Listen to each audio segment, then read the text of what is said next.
عالم بالدين فخر وابتهاج مثالا حاملا دين الرشاد. أحمد شيخنا نورا لنا فقيها طائعا رب العباد.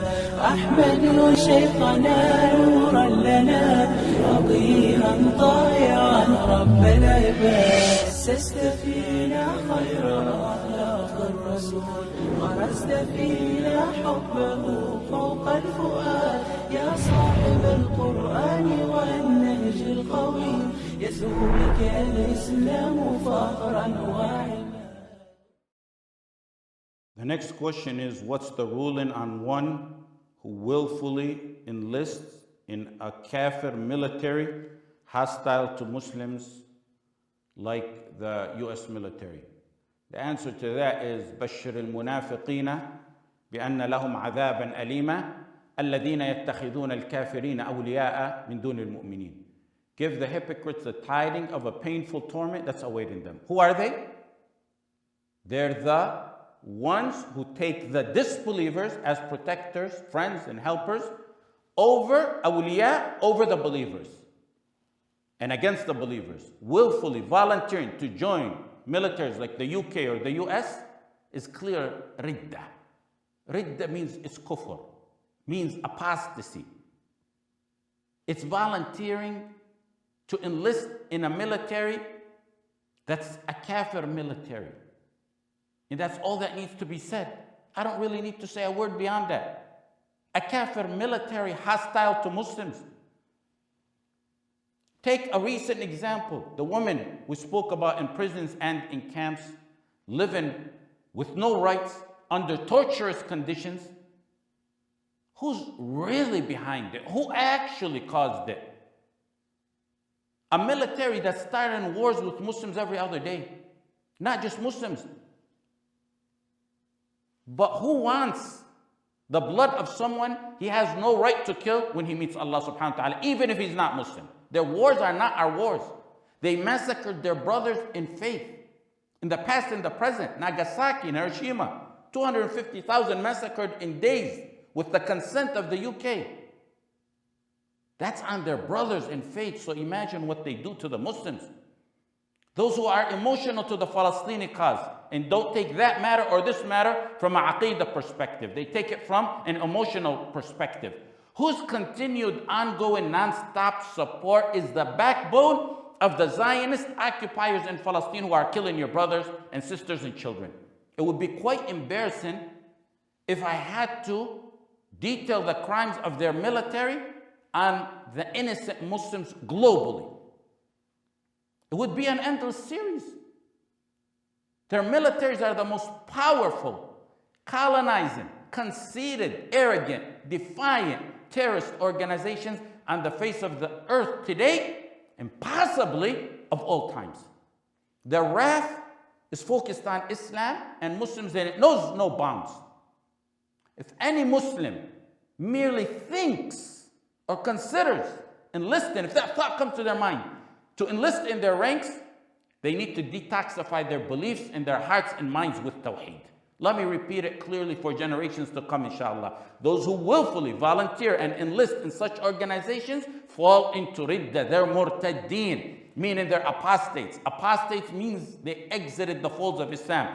If you see them in their propaganda pictures performing salah in rows, or in videos calling adhan, or with the Quran in their hands, or hanging on the door of the Kaaba, they're murtaddeen. They're murtaddeen even while they're circumambulating the Kaaba and while kissing the black stone. Murtaddeen even while their women show off in scarves. Murtaddeen means apostates, and that entails their spouses must do fasakh from them. Otherwise, they'll be with them in haram. Their Muslim relatives can inherit from them, and they can't inherit from their Muslim relatives. If they sacrifice, you can't eat from their sacrifice. If a Jew or Christian properly sacrifices, you can eat from theirs, but you can't eat from their sacrifices. You can marry a Jew or Christian, but you can't marry from them. If they die, their carcasses shouldn't be washed or shrouded by Muslims. Their carcasses shouldn't defile a pure masjid. Janazah on them is not permissible. Burying them among the Muslims is not permissible. Dua for them after they die is not permissible. Dua for them while they're alive is only to guide them or destroy them. Keep in mind the terms of the question. Willfully. The question is willfully volunteering to enlist. That's essential when coming to a hukum on this matter. If one is forced into the military, we would touch on this topic from a different angle. The ulama of earlier centuries spoke on the ruling if kuffar force Muslims to join the military or to harm Muslims. And I briefly touched upon that in the Tawheed classes. We know the reality. The US is not drafting Muslims into their military, at least not yet. The basis of kufr in this matter is not from one angle. It's not one foundation. It's multiple bases. This matter is not intertwined in kufr, it's entangled in kufr. And I'm not even going to get into the haram issues. This issue is a prime example of mudaharatul mushrikeen, of tawalli. Mudaharatul mushrikeen is backing, supporting, aiding, helping the kuffar against or over the Muslims. The young brother who asked this question, may Allah subhanahu wa ta'ala reward him and bless him and his family. I'm confident by the will of Allah that he will do a superb job in answering this. I'm confident. Why? Inshallah. Because he was raised on my Tawheed classes. As young as he was raised on my Tawheed classes. May Allah grant him and his family barakah and steadfastness on Tawheed. I emphasized wala and bara in the Tawheed classes many times, and before that, and after that, because falling in a nullifier of this nature is a repercussion of not knowing an essential concept of La ilaha illallah, Muhammadur Rasulullah, which is referred to as wala and bara. يا أيها الذين آمنوا لا تتخذوا اليهود والنصارى أولياء بعضهم أولياء بعض ومن يتولهم منكم فإنه منهم. Ibn Hazm rahimahullah ta'ala said this verse is as apparent as it indicates. Meaning, one who gives wala to the kuffar is a kafir. He said no two Muslims can dispute this. يا أيها الذين آمنوا لا تتخذوا بطانة من دونكم لا يألونكم خبالا ودوا ما عنتم قد بدت البغضاء من أفواههم وما تخفي صدورهم أكبر قد بينا لكم الآيات إن كنتم تعقلون. يا أيها الذين آمنوا لا تتخذوا عدوي وعدوكم أولياء تلقون إليهم بالمودة لا تجد قوما يؤمنون بالله واليوم الآخر يوادون من حاد الله ورسوله ولو كانوا آباءهم أو أبناءهم أو إخوانهم أو عشيرتهم أولئك كتب في قلوبهم الإيمان وأيدهم بروح منه. Allah subhanahu wa ta'ala said, ترى كثيرا منهم يتولون الذين كفروا لبئس ما قدمت لهم أنفسهم أن سخط الله عليهم وفي العذاب هم خالدون. In another verse, ولو كانوا يؤمنون بالله والنبي وما أنزل إليه ما اتخذوهم أولياء ولكن كثيرا منهم فاسقون. Had they believed in Allah and the Prophet sallallahu alaihi wasallam and what was revealed to him, they would not take the disbelievers as awliya, as protectors, as allies, as helpers, aiding them over the Muslim. Ibn Taymiyyah rahimahullah ta'ala said, this verse means you'll not find a single heart that has iman and taken the kufr as awliya in it.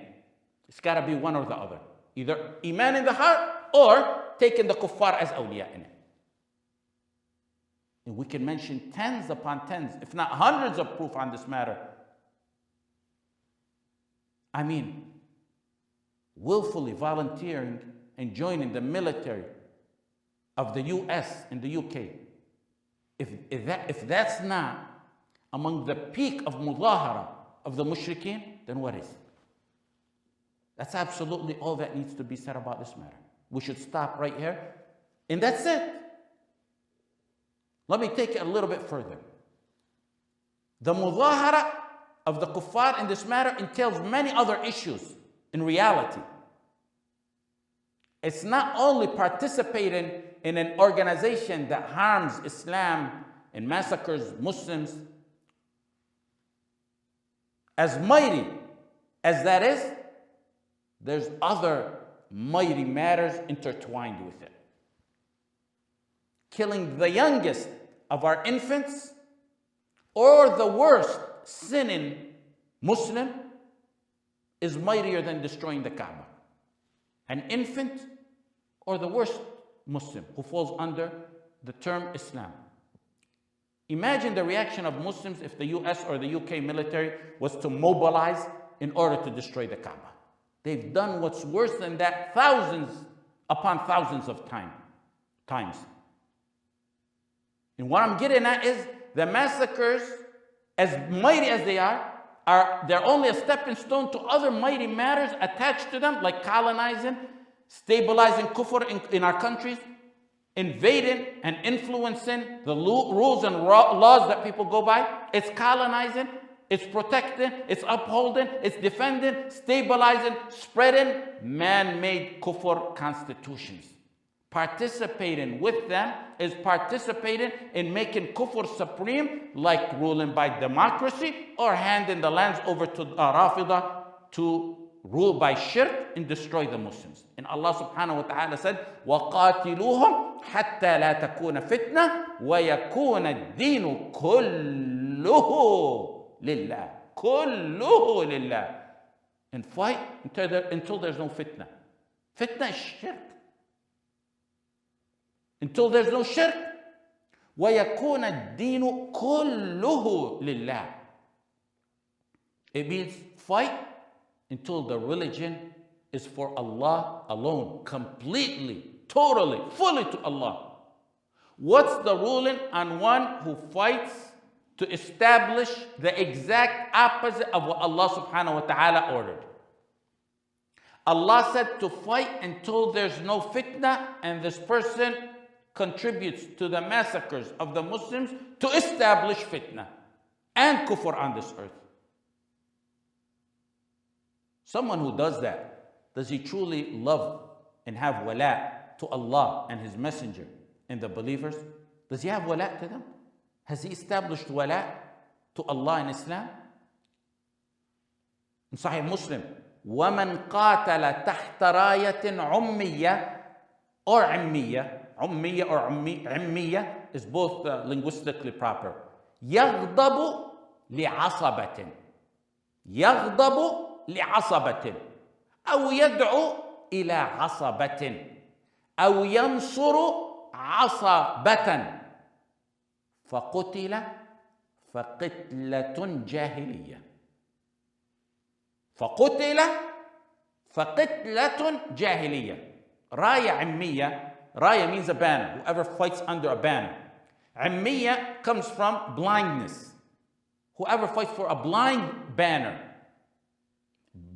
Ammiya here means dalala. Whoever fights under an uncertain banner. Everything one fights for that is dalala is included in that term. A cause that's not clear. An unjust cause. One who fights for tribalism is included in that. If he's killed, what did the Messenger sallallahu alaihi wasallam say? He died a death of jahiliyyah. Wal-'iyadhu billah. Imagine people participating and enlisting in massacring Muslims to establish kufr on the earth. You see how deranged the thinking has become? A Muslim only gives his life to raise the word of Allah supreme. That's when the life becomes cheap. To honor the deen of Allah and to protect what Allah subhanahu wa ta'ala ordered that it be protected. Willfully volunteering and joining such military is kufr, even if they claim to love Islam. Even though those who enlist, they enlist in believing and in loving the cause, the military and the cause. But let's say, for example, they say we're doing it for dunya purposes. We're doing it for the GI Bill, for the college tuition, to get in shape, for medical care, to travel around the world, for the salary. This person's still a murtad. Imam Abdul Latif ibn Abdul Rahman al-Shaykh rahimahullah ta'ala said, someone may hate shirk and love tawheed. Listen to this. He may hate shirk and love tawheed, but the defect will come to him how? In not having bara'ah, disavowing the people of shirk, and in not having wala to the people of tawheed. With that, he follows his desires and enters into shirk, destroying his deen. And with that, he leaves the layers of tawheed. Why? He said, because he has no wala and bara. And he said that's taken from the word of the shahada. As I've always said, the biggest proof on wala and bara is the shahada one takes. Abdul Latif ibn Abdul Rahman al-Shaykh rahimahullah ta'ala also summarized a fatwa of Ibn Taymiyyah rahimahullah ta'ala on this matter. He said, because the fatwa on this are many. He said, Abdul Latif ibn Abdul Rahman al-Shaykh mentioned that Ibn Taymiyyah said, من جمز إلى معسكر التتار ولحق بهم ارتد. من جمز إلى معسكر التتار ولحق بهم ارتد وحل دمه وماله. من جمز is a term means to go to flee to side with. It's mentioned in the hadith of Ma'iz radiallahu anhu, who confessed zina to the Prophet sallallahu alaihi wasallam, and the Prophet sallallahu alaihi wasallam ordered that he be stoned. In Sahih Muslim, فَلَمَّا أَذْلَقَتْهُ الْحِجَارَةُ هَرَبَ. In Sahih Bukhari, فَلَمَّا أَذْلَقَتْهُ الْحِجَارَةُ جَمَزَ. The term in Muslim, Sahih Muslim says, Ma'iz fled. Jamaza was used in the narration of Bukhari. So that means, Jamaza means fled. Linguistically, that's what it means. Fled or goes to. So he's saying, whoever flees and goes to the Tatar and joins their military is a murtad, an apostate. And the wording of Imam Abdul Latif, rahimahullah ta'ala, quoted Ibn Taymiyyah, I was never able to find that in the original works of Ibn Taymiyyah. And I believe what he was trying to do was to summarize, correctly summarizing the opinion of Ibn Taymiyyah overall on this matter. He has his own fatwa as well. Imam Abdul Latif ibn Abdul Rahman al-Shaykh, he's the grandson of Imam Muhammad bin Abdul Wahhab. He was born actually around 200 to 220 years ago.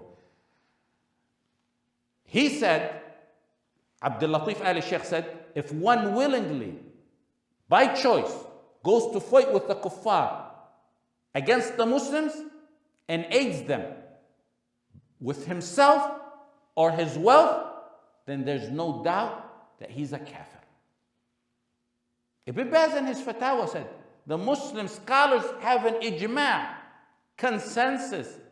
They agree. Whosoever aids and supports the kuffar against the Muslims and helps them in any way, he's a kafir. Just as they are kuffar. Al-Azhar, when it wasn't as bad as it is today, in 1947, when the Shaykh of the Azhar was Abdul Majid Salim, he said, one who aids the enemies of Islam is not among the people of Iman. And he's left his religion with that. And he said that Muslims are free from such people.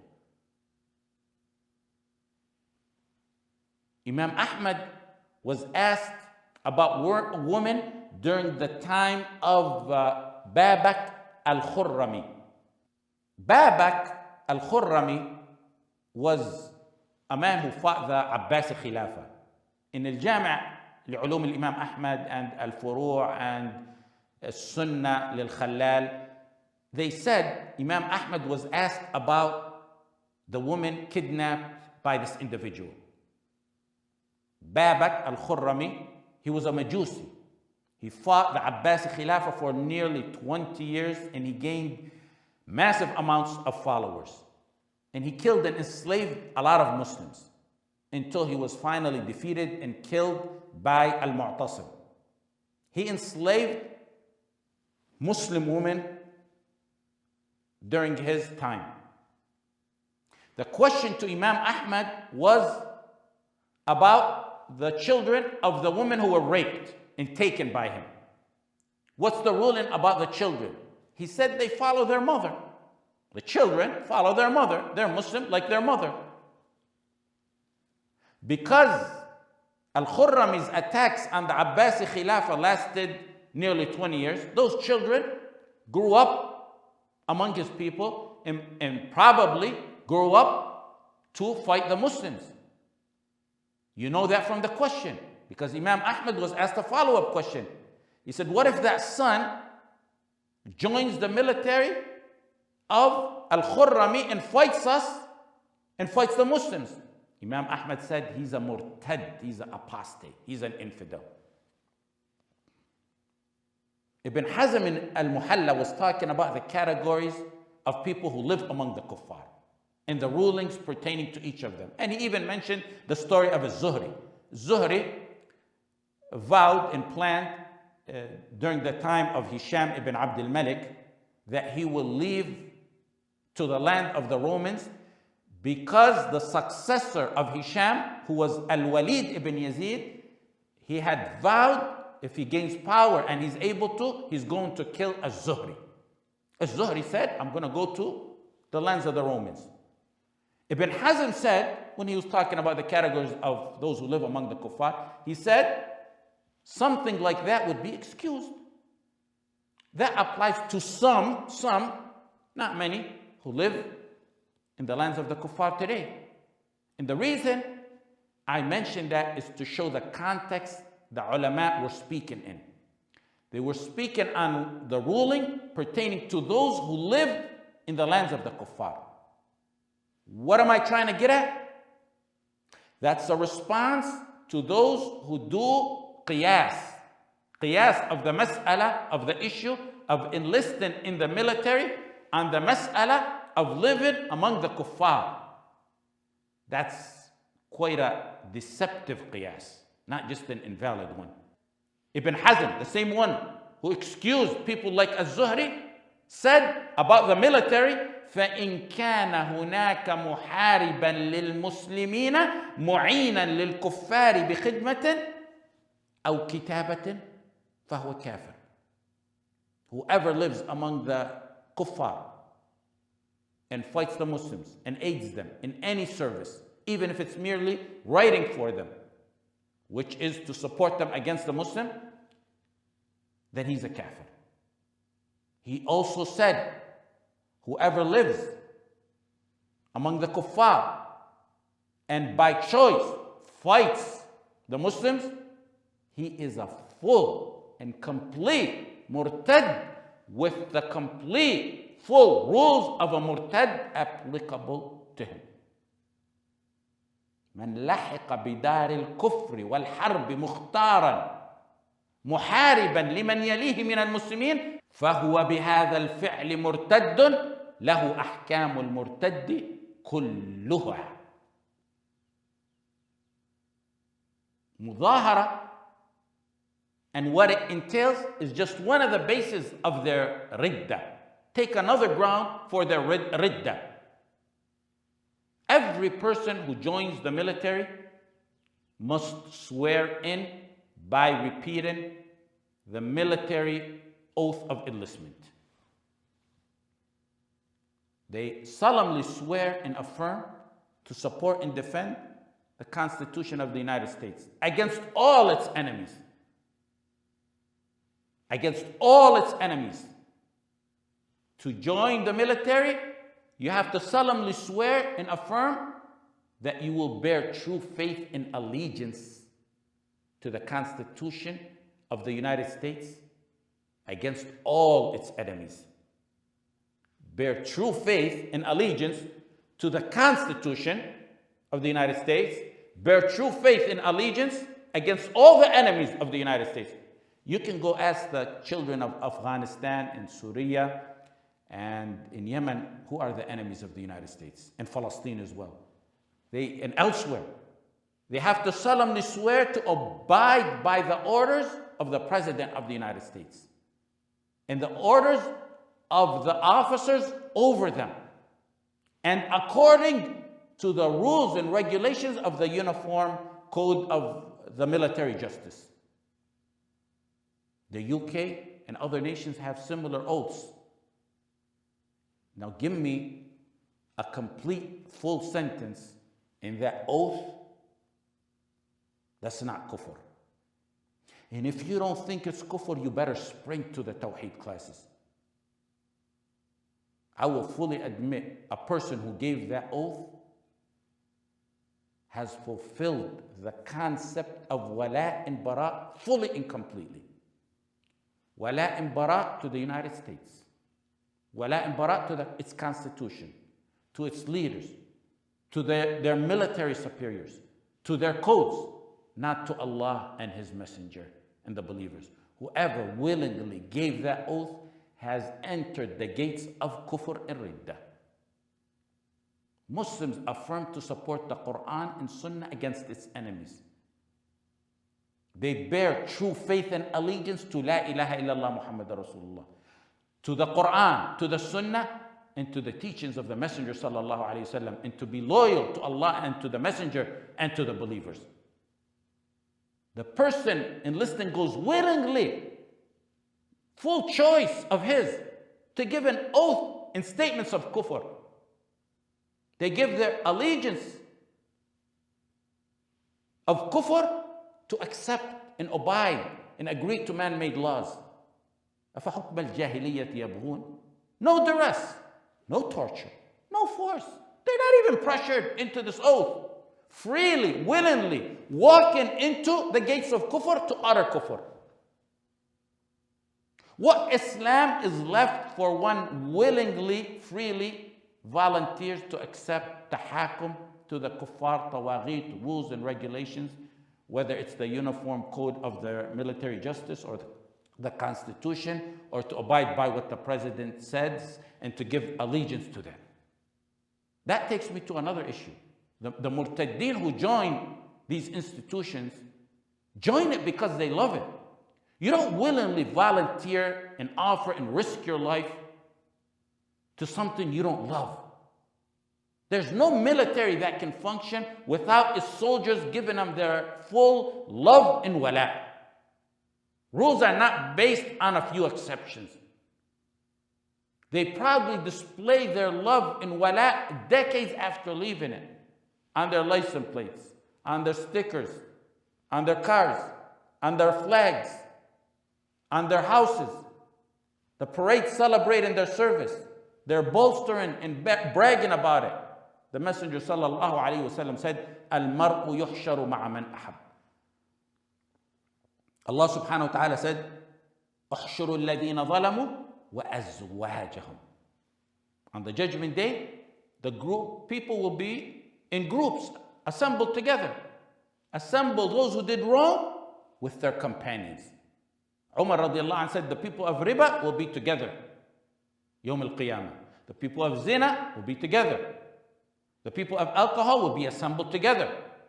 Following in that pattern, those given allegiance and willfully volunteering to such institutions that are hostile to Islam and Muslims, knowing what it entails, they will be assembled together with their companions.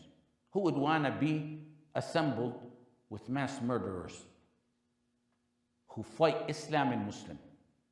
There's plenty of jobs elsewhere in the West.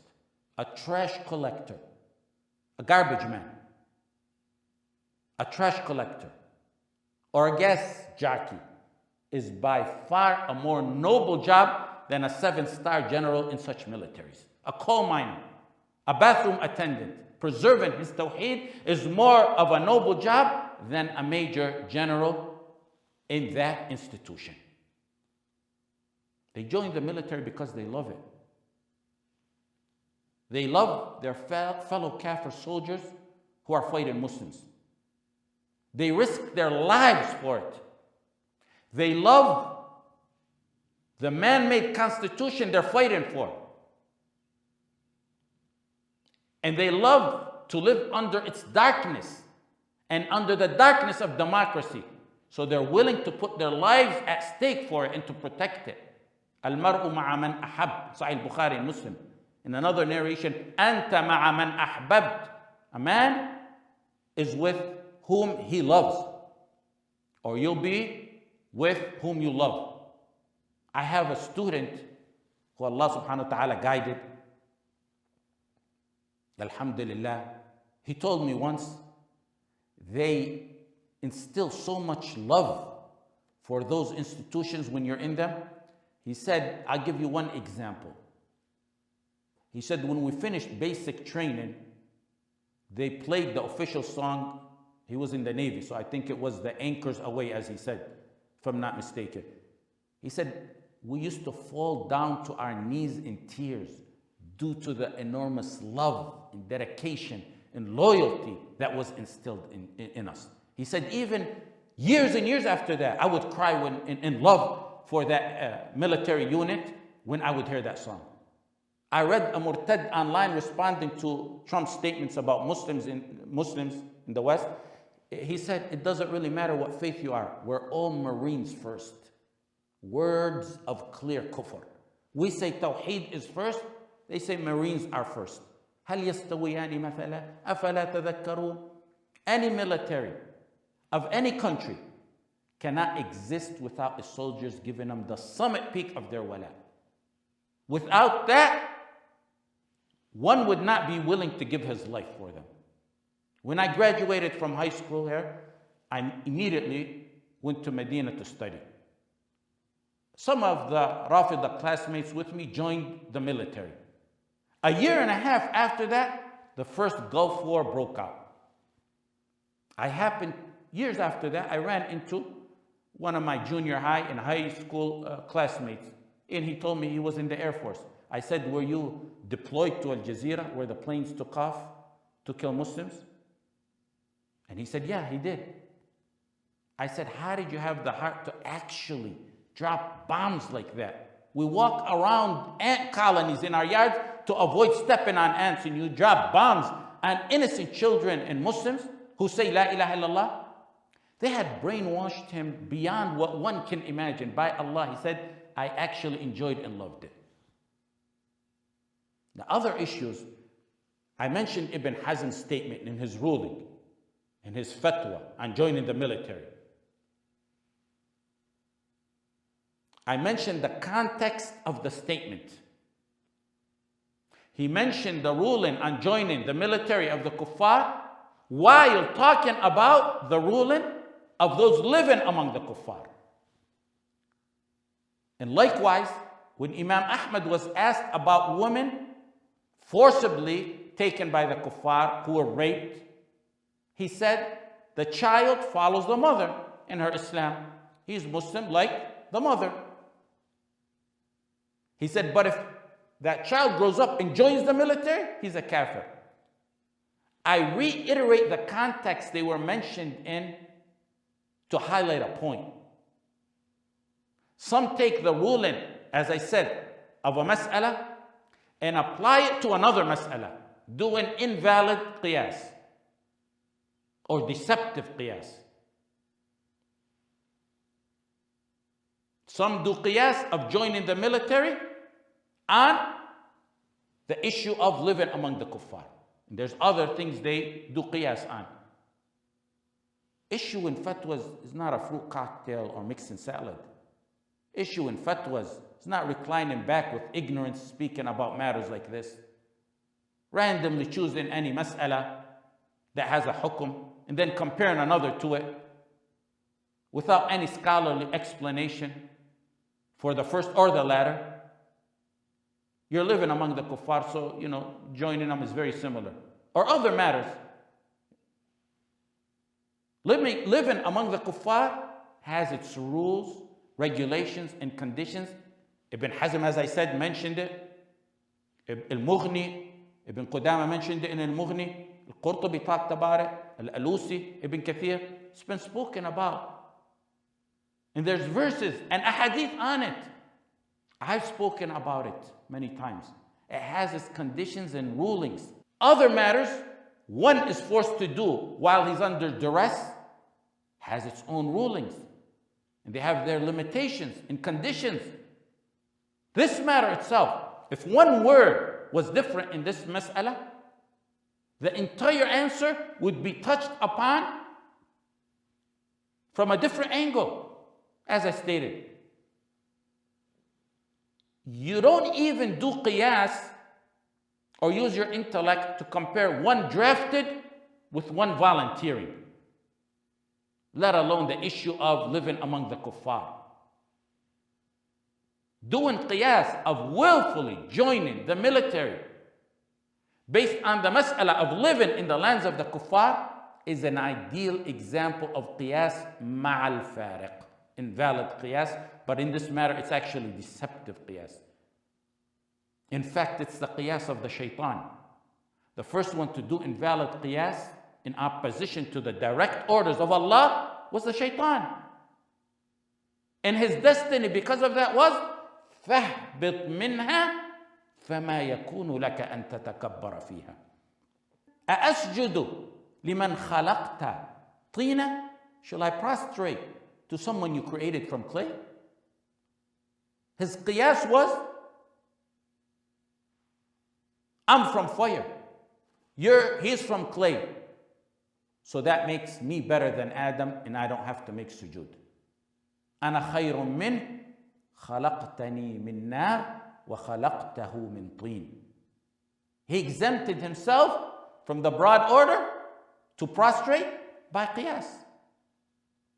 False qiyas and intellect and emotion that oppose the clear orders is a recipe for the disaster of one's deen. Ibn Sirin said the sun and moon were not even worshipped except by the usage of qiyas. Ibn Abbas said Iblis should have accepted the orders of Allah instead of doing his own qiyas. He disobeyed Allah subhanahu wa ta'ala and did qiyas, and he became a disbeliever due to that wrongful qiyas. And he said, who does invalid qiyas is an associate of Iblis, Al-Hasan, Ibn Sirin, Ibn Abbas, Ibn Abd al-Barr, Al-Sha'bi, Masruq, and others warned of wrongful qiyas. The rules of Allah subhanahu wa ta'ala are clear. And once there's orders from Allah, from the Quran and Sunnah on a matter, we don't care about your intellect or the qiyas that you bring. There's combat positions and non-combatant positions. Not everyone is pulling the trigger. Not everyone is in a plane dropping bombs on the heads of the Muslims. They have other jobs. They have criminal investigators. They have divers. They need technicians. They need engineers. They have therapists. They have intelligence people. They have computer programmers. It's not permissible to join even in those positions under the umbrella of a Kāfir military hostile to Muslims. All those positions are in direct support of an institution hostile and at war with Islam and Muslims. And before they got into that position, they entered the gates of Ridda with their oath. The soldier can't pull the trigger nor drop a missile without the direct support of those other positions, those other so-called non-combatant positions. You know how many non-combatant positions are needed to send off a drone to kill the children of Yemen? With technology and the way the wars are run today, some of those non-combatant positions are more essential, more harmful than the trigger man. The military doesn't create positions for fun and leisure or because they have a big budget to donate salaries. فإن كان محاربا للمسلمين معينا للكفار بخدمة أو كتابة فهو كافر. Ibn Hazm's fatwa. Even if he merely writes for them in support of what they do against the Muslim, then he's a kafir. أو كتابة, just a mere writer for them or writing for them. Ibn Taymiyyah said, if one sharpens the pencil or washes the clothes of an oppressor, he's among those who aid the oppressor. In إيضاح طرق الاستقامة, which is a book written by the same author that wrote the fiqh book that we've been learning from, he mentioned or he narrated that a man asked Imam Ahmad, rahimahullah ta'ala, he said to Imam Ahmad, am I considered among those who aid the oppressors? Imam Ahmad said, what's your position? He said, خياطهم, I'm a tailor for them.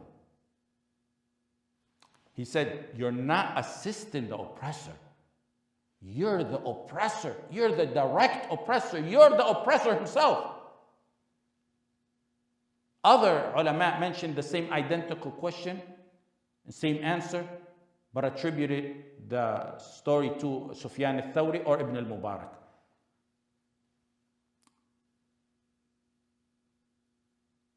Being a tailor, sewing and stitching their clothes is a direct oppressor, direct participant.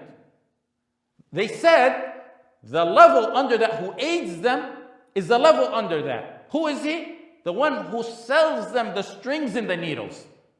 In Sayd al-Khatir, that's written by Ibn al-Jawzi, when Imam Ahmad was in prison, he mentioned that when Imam Ahmad was in prison, a guard asked him, am I among those who aid and assist oppressors? He doesn't make decisions. He opens the gates and he closes them. He cleans the prison. He brings the food for the inmates. Imam Ahmad said, no, you're not among those who aid the oppressors. You're directly involved. You're the oppressor. He said, Imam Ahmad said, whoever aids you, then he is among those who assists and aids the oppressors.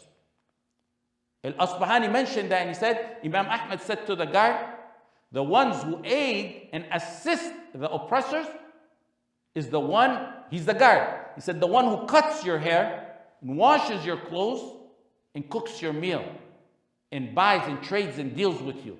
You are a direct oppressor. The jobs in the military are direct participants. In the Quran, Allah subhanahu wa ta'ala said about Fir'aun, they're like the jobs that the military of Fir'aun took on. He said about the military of Fir'aun, إِنَّ فِرْعَوْنَ وَهَامَانَ وَجُنُودَهُمَا كَانُوا خَاطِئِينَ. Fir'aun, there was the Fir'aun of the old times, and there's the Fir'auns of today. If the Fir'auns of today didn't explicitly say what the Fir'aun of the past said, مَا أُرِيكُمْ إِلَّا مَا أَرَى, or أَنَا رَبُّكُمُ الْأَعْلَى, their actions in missiles and drones spoke it. Fir'aun of the past was the Fir'aun of Egypt. The Fir'auns of today are global Fir'auns. For Afghanistan, Yemen, Somalia, Iraq, Syria, Palestine, elsewhere. Allah subhanahu wa ta'ala did not exempt the soldiers of Fir'aun. They're direct participants. إِنَّ فِرْعَوْنَ وَهَامَانَ وَجُنُودَهُمَا كَانُوا خَاطِئِينَ. Fir'aun, Haman, the leaders. وَجُنُودَهُمَا, and their troops, their hosts, they're all wrongdoers and sinners. Put them in the same hukum. وَاسْتَكْبَرَ هُوَ وَجُنُودُهُ. Fir'aun became arrogant, alone, by himself, and his troops, they were arrogant, without a right. وَنُرِيَ فِرْعَوْنَ وَهَامَانَ وجنودهما منهم ما كانوا يحذرون. Again, Fir'aun and Haman, the leaders. That's all? The leaders alone? وجنود, the direct participants, the troops. If it wasn't for Fir'aun's military, what could Fir'aun have done? Tyrants and tawaghit and those kuffar who are hostile against Muslims, they couldn't do nothing without their troops. So someone will say, it's the leaders doing it, but it's not the troops. We feel bad for them. وحاق بآل فرعون سوء العذاب النار يعرضون عليها غدوا وعشيا ويوم تقوم الساعة أدخلوا آل فرعون أشد العذاب. Evil torment will encompass Al Fir'aun. Al Fir'aun. Al usually means the family of. Al Hassan is the family of Hassan. His name is Al Hassan. It's the family of Al Hassan, of Hassan. This is not the family of Fir'aun. Al here is referring to his troops and followers, because his wife was the woman I just mentioned recently in the talk about the sisters in prison, the believer, that Allah subhanahu wa ta'ala told us to follow her example. There's a few other points that I wanted to clarify, but they're more geared towards talabat al-ilm. We can mention them elsewhere in detail. I think we'll stop here because of the time.